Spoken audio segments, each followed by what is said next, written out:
Good morning, everyone. This is a final walk around right before I list the Jeepster on bringatrailer.com. We'll start out with a 10-foot walk around.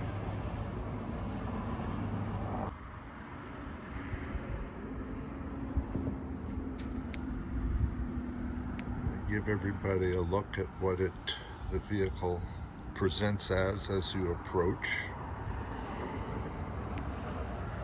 Then we'll get into some close-ups. Then we'll put the top up, the side curtains.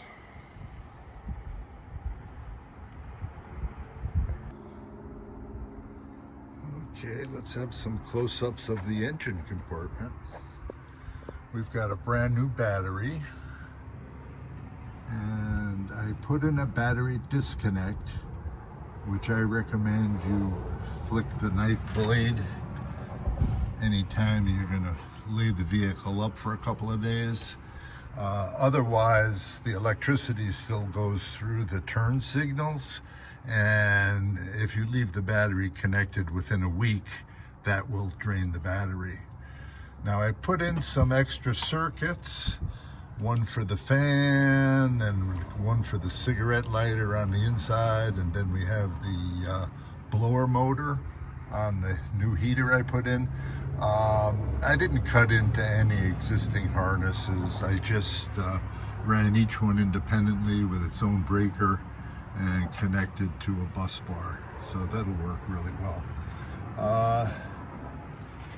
And here you can see where I did add the heater, and what I did do was I put in a couple of isolation valves so you can shut the heat off, which if you're driving in the desert in the summer, you want to keep every BTU out of that cabin, so shutting off the flow to the heater core is recommended.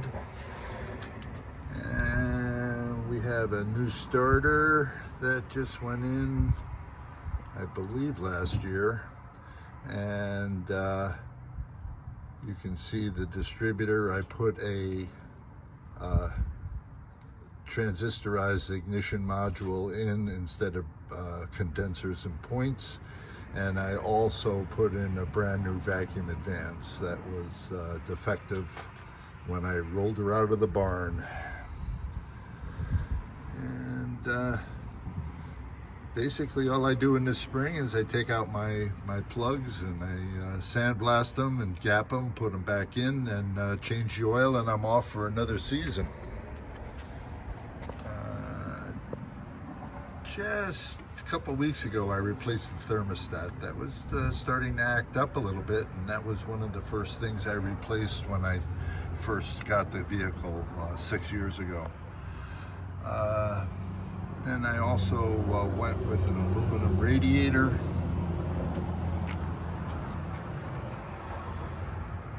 And an electric fan. I don't know what's the best way to show that, but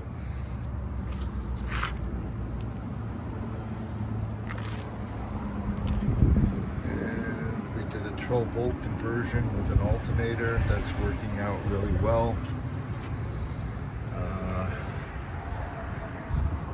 I even replaced these oil lines. They were kind of getting a little old and brittle, and I actually had one of those let go on a Chevy 6 I had in a truck, and boy, I'll tell you, that made quite a mess and made a lot of smoke as the oil poured on the exhaust manifold. Carburetors, probably about 5 or 6 years old. Another thing I did originally. I also can't really see that too well. Here we go. I also rebuilt the raw steering box, and you see that little nut on the top? That's a special pre-tensioning aftermarket piece that keeps the steering worm gear tight. So that worked out really well. And of course, putting in this 235/6 necessitated some firewall surgery, and I wanted everybody to see what was done there.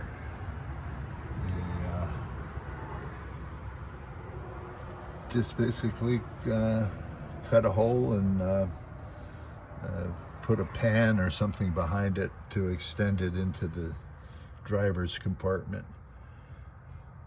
But all in all, it wasn't such a rough job.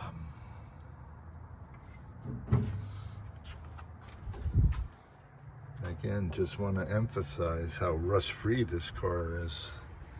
There's nothing on the fender liners down in here. It's very, very clean. Okay, moving along to the interior. We have a brand new reproduction steering wheel and horn button. And this is where I put my GPS.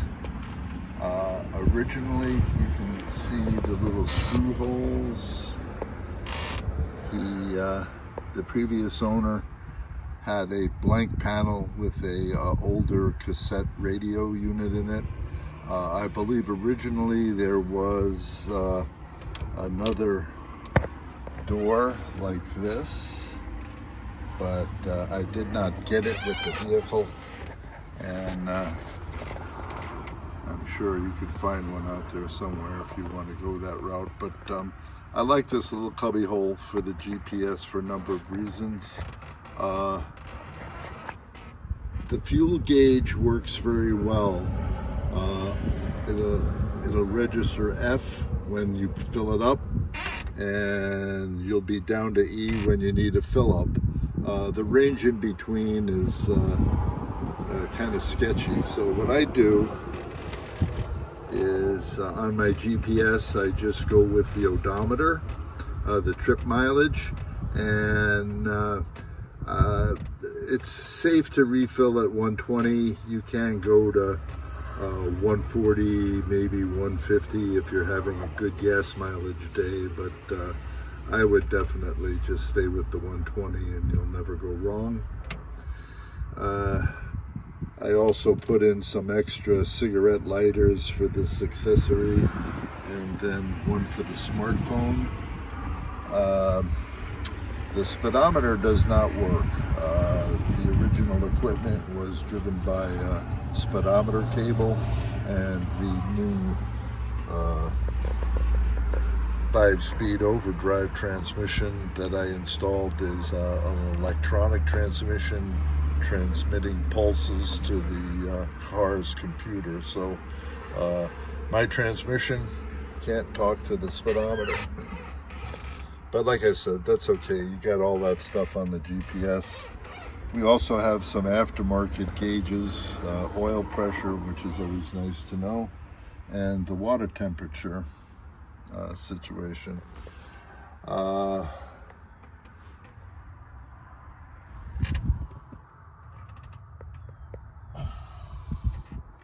Overall, the condition is very good. Carpeting. I did, that is not the original VIN plate. The original VIN plate, I believe, got destroyed with the firewall modification. So I typed in the VIN number on a reproduction plate.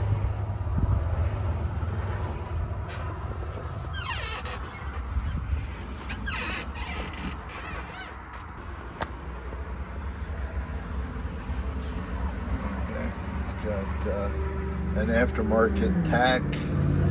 I did go ahead and put new rubber pads on the clutch and brake pedal.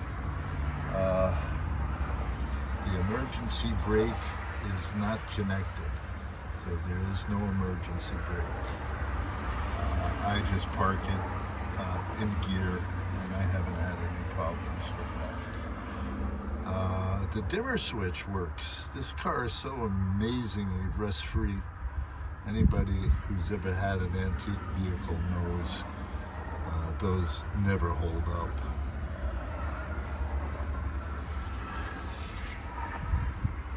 The heater is a very nice addition.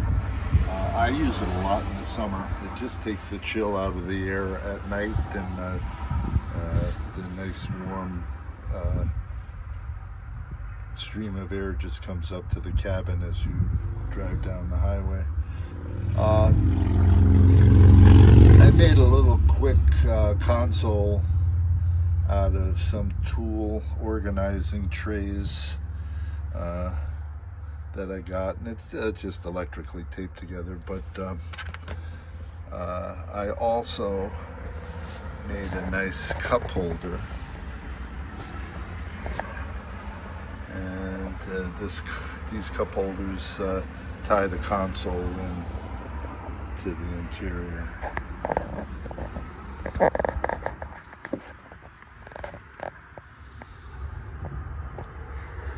The kick panels are in relatively good shape. You know, these are just vinyl coated cardboard panels, so you know,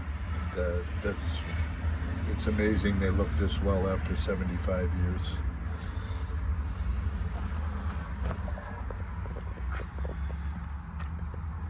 The upholstery is in excellent shape, and it's all on original seat frames.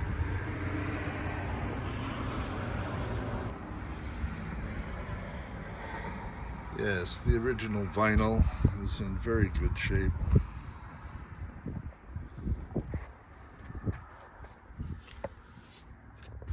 And the carpeting front and rear.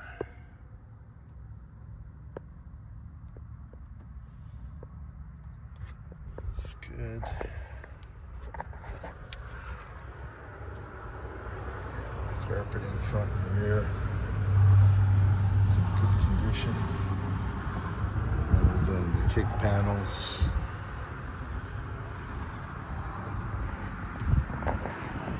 Are good.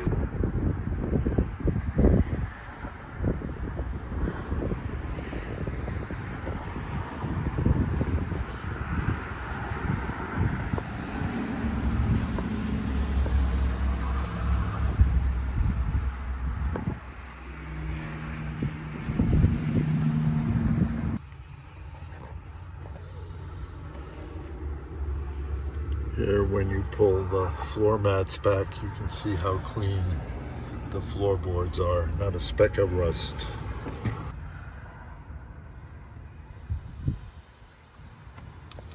And this is the driver's side floor pan. Again, rust-free. I wanted to show how rust-free these rocker panels are. You can still see all the original spot wells. Again, not a speck of rust.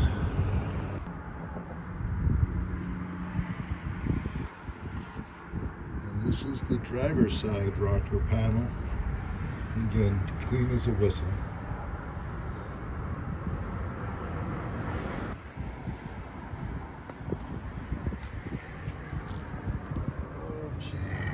I'm going to try and show some of the blemishes. Both rear fenders have some stone chips, but no rust.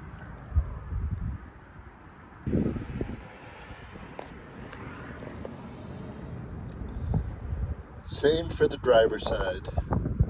Some stone chips, but no rust.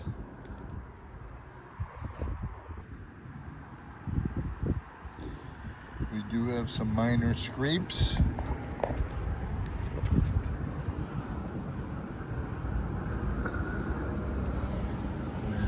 driver's side door has a dent that occurred from the inside out.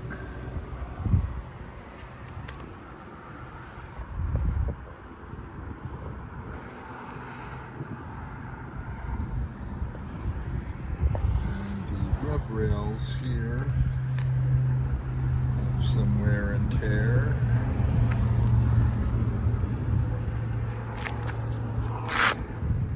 The driver's side wind wing is delaminating along the edge, nothing too critical.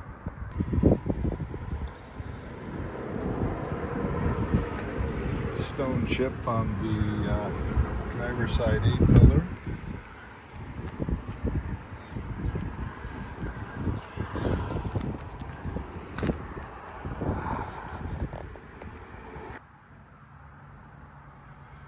The tail end of the center hood trim is broken, but I do have the other piece, and that can be restored by a shop specializing in automotive trim.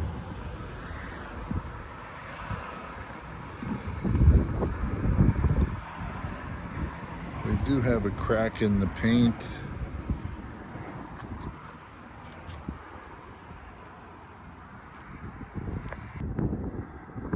This is a better shot of that chip on the hood, a shot of the chip on the hood, and another little paint chip on the hood. There are also some scratches and cracks on the passenger side front fender. The end of the fender welting on the rear valance has fallen off.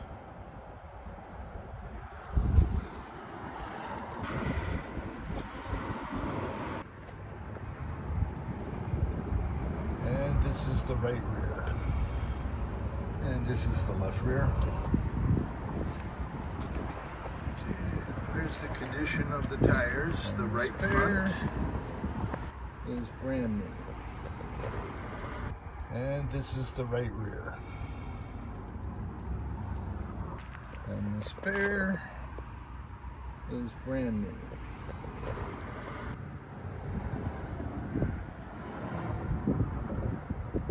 This is the left front.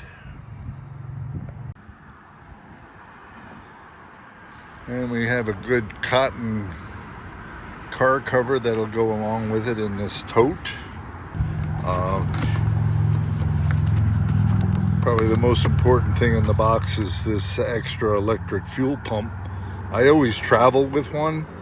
I put one on originally 6 years ago. It lasted about 4 or 5 years and it went. The one I have up there now is in for a couple of years, but it's up on the under the back bumper. You can fix it while it's still on the ground and change the pump out in about 10 minutes if you ever lose one on the road, if you have this spare. I also have some documentation. I've got this part list catalog from the Willys company.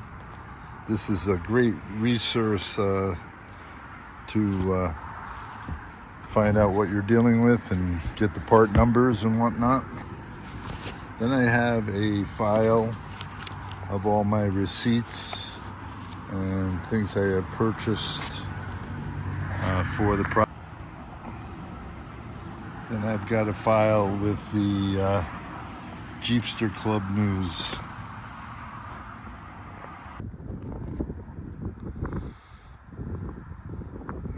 The other thing I need to mention is the linkage. The little lever that works this got removed when they cut into the firewall to fit the engine. And then what I do is I just take this paint stick and stick it on in there.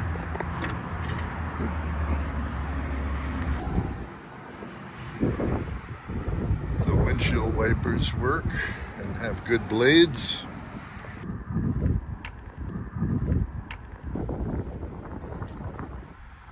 Okay, we'll do a little walk around with the top up.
Okay, everyone, it's August 11th, I think. But anyway, it's kind of a warm day, 85 degrees. I'm going to do a cold start. I haven't run this thing in a couple of days. Granted, it is a summer day, and I can promise you, if you're doing a color tour up in Vermont and the frost is on the pumpkin, it'll start a little more cantankerously, but it'll get going. All right, the process is clutch in, transition in neutral, let the ignition run for a while just to make sure the bowl gets filled up with gas. Like I said, the gas gauge works, the speedometer doesn't work, the oil pressure doesn't work, and the temperature gauge doesn't work, but we have oil pressure and temperature here.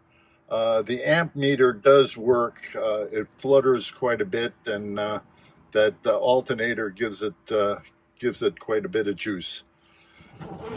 Okay, what we do now is start cranking.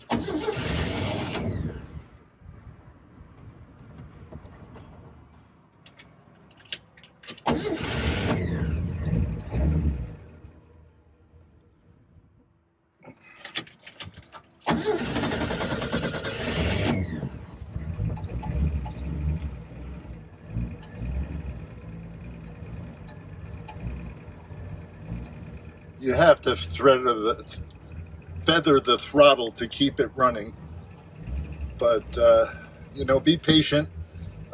If you ever owned one of these Chevy 6s, you know they're not the best warming up, but they do start, and if you're patient and they get up to temperature, they run real smooth.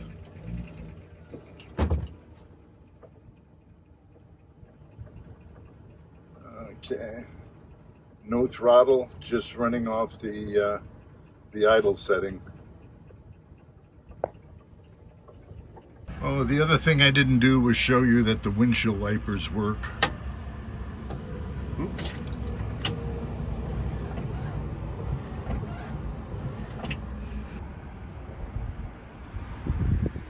I also have the convertible top boot cover. I did fit it once when I first got the vehicle, but it really adds about 20 minutes to putting the top up and down, so I just never use it, and I like having that open compartment in the back. You can slide in a beach blanket or something like that. I also have the cover for the rear tire, but that was for the original narrower bias ply tire, and I don't believe that would fit on the new bigger radial tires, and again, that looks like a lot of effort to put on and off. And this is a pouch for the side curtains. Each side curtain has its own compartment, and it zips up nicely, and it stows behind the rear seat under the convertible top where you need it. Yeah, this is a very expensive German carpet. It's the stuff they use in Porsches and Mercedes. And I also have the deluxe padding. This is not only soft, but noise deadening. So at some point in the project, if you want to go ahead and replace the carpeting, you've got all this.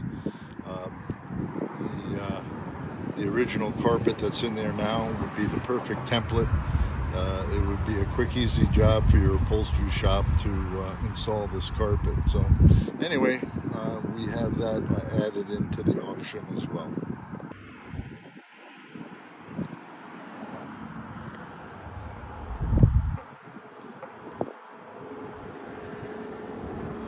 And we also have a